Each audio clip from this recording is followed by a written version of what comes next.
Hey fellas, it's Dr.Nitro and A-Bomb Custom Guitar Workshop. And today I'm not at my workshop, I'm in Poland now, super little town.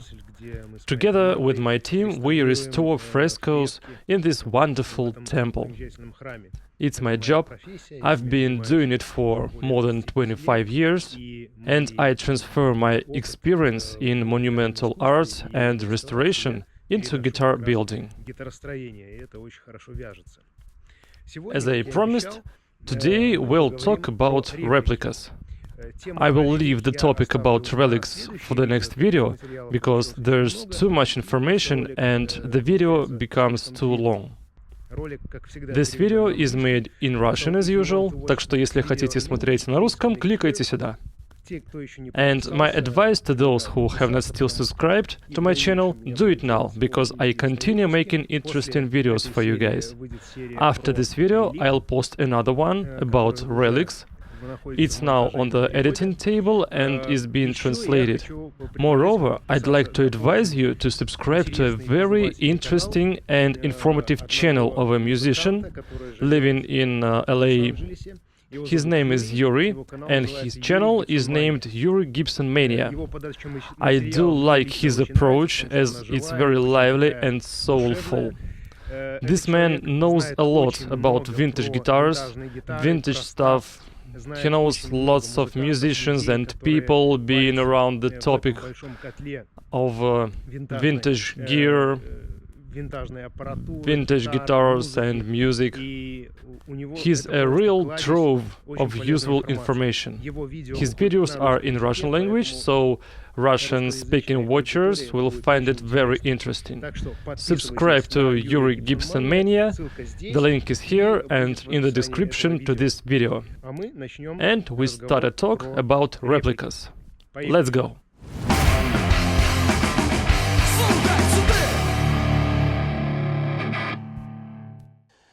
Les Paul today is the most replicated guitar in the world. It became so popular thanks to such musicians as Eric Clapton, Jimmy Page, Mark Knopfler, Peter Green and other real rock stars. And for sure, many people wanted to play such guitar. But in the 70s, the quality of Gibson products was actually shitty. So Japanese producers started to copy this model without asking any permission, and they did it really cool as usual.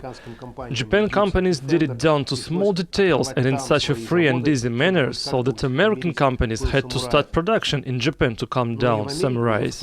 Musicians and luthiers in the United States also understood the value of original Les Paul from the 50s.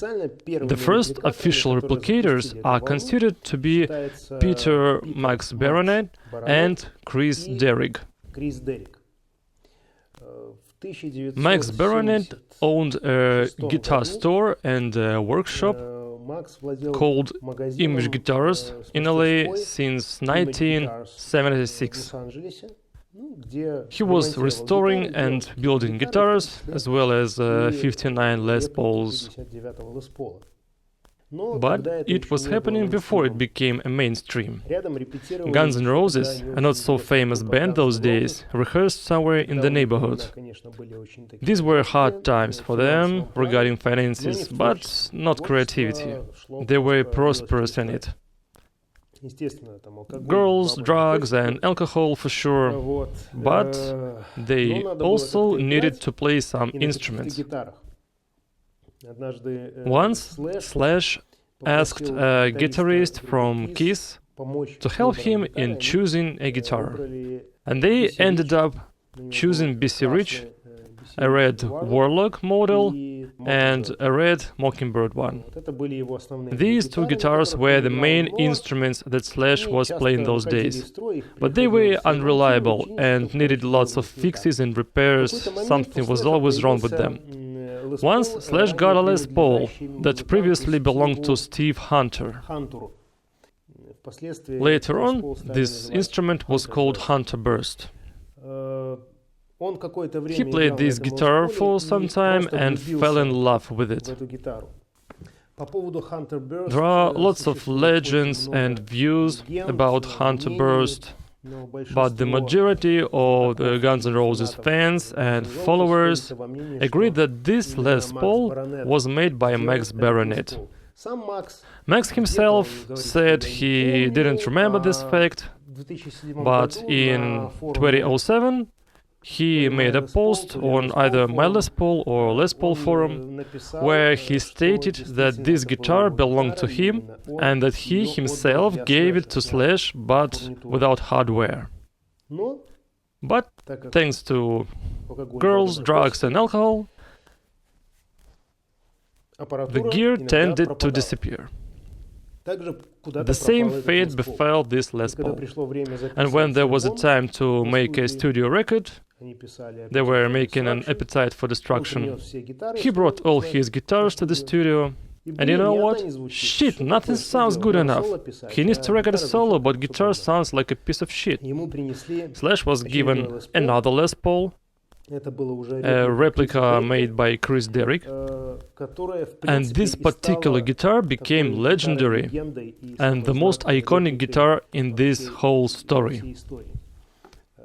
So Slash recorded some solos for this album, and later on this Les Paul was redeemed for Slash without original hardware and PAF pickups. He put the Seymour Duncans, and this instrument became his main one. The story began from this moment, the story of replicas and the story of worshipping 59 Les Paul. This particular guitar that was seen on music videos and live shows, it changed the market and showed interest in this particular model. In the late 80s, music stores were filled up with Les Pauls of the 50s for $5,000 to $10,000, and no one wanted to buy them just because no one fucking cared. Music was evolving its own way, blues was not popular anymore, hard rock and metal were on the top, and musicians wanted something brutal. Hot pickups, extreme shapes of guitars. So an interest in Les Pauls was fading away. After Slash, people began to take interest in this model. Some people bought everything they could find, all available vintage Les Pauls, and the prices went up. Guitars made by Kris Derrig were not so accurate as made by Max, but still, he is considered as one of the first replicators, and collectors value his builds greatly. Guitars made by Kris or Max cost now up to $50,000, and for sure these builders were not selling their guitars for such a lot of money. In 2010, Gibson Custom Shop made a copy of Slash's replica, made by Kris Derrig. It became a signature model, Appetite for Destruction. This was a fact of legalizing replicas. Now replicas are not considered as a counterfeit, but as a tribute to traditions and to the original 59 Les Paul, with help of which the music we love was made. Unfortunately, Kris passed away in 1987, and he hadn't seen how his guitars changed the music world. Max continued to make Gibson replicas and succeeded greatly. He made lots of replicas that time. His approach was deep and accurate.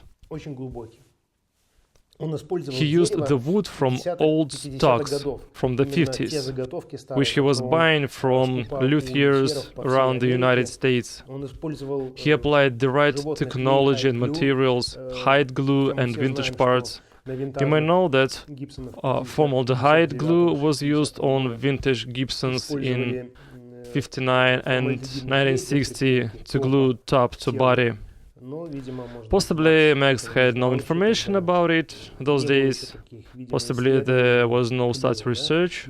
Nevertheless, hide glue works perfectly in guitar building, so no questions about it.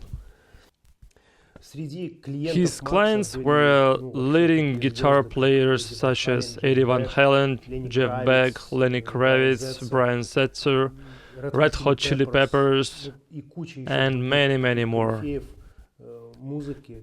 They asked him either to repair a guitar, or to build a new one, or to make a replica. In the early 90s, Max moved to Arizona. He no longer builds guitars since 1997. People say he sold the house and began to travel. He traveled a lot, was making documentary films, and also opened a new luthier school in Tokyo, Japan. Nowadays, many luthiers try to build 1959 Les Paul replicas. Some do it magically, and it's hard to distinguish the original guitar. It concerns both look and voice. Yeah, it's possible to do nowadays, using old technology, old algorithms, old materials. It's just more difficult. Now we can surely say that it's 10 times harder to make a 59 Les Paul replica than to build your own custom model or simply a Telecaster as it is. And it's 1,000 times harder to build precise copy. It takes incredible efforts to recreate technology and materials that are not used these days, or extremely expensive, or hard to find. Today we have the internet, working logistics, and one can find and get any tiny part from all over the world. It helps, it saves time, it makes replication possible. All the services work for replication. I'm already done with construction, appearance, varnish, and some other issues of 59 Les Paul, as well as BAF pickups. But there are lots of metallic parts that differ a lot from modern analogs. Surely you can buy parts on the market, nice replicas like Cluson or Faber, but as for me, they are not so accurate. I look at these parts and see, here's Cluson, here's Faber, and here's DMC, and this one is Montreux. And here is an original vintage part. I see it clearly. And my goal is to make such a replica part, which one cannot distinguish from the original one. It's a kind of destination point. Everything must look and feel as a vintage part, but not to speculate on it, I'll put my personal logo on it. Security label. Some people do wrong, and others go deep in debt. So one needs to protect the last ones. I do not make fakes, I make replicas, as accurate as I can. It's my interest, a strong one.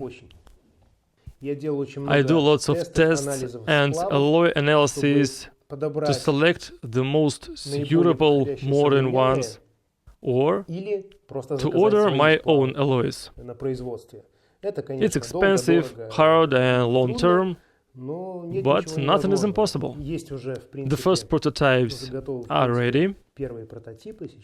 Patterns for other parts are in the making process. And the right relic will be the icing on the cake. So, I hope you like this video. Those who have not subscribed yet, do it now. Press a bell, look for the new videos, and subscribe to Yuri Gibson Mania channel. It's very useful and informative. And I say goodbye. Rock and roll for all.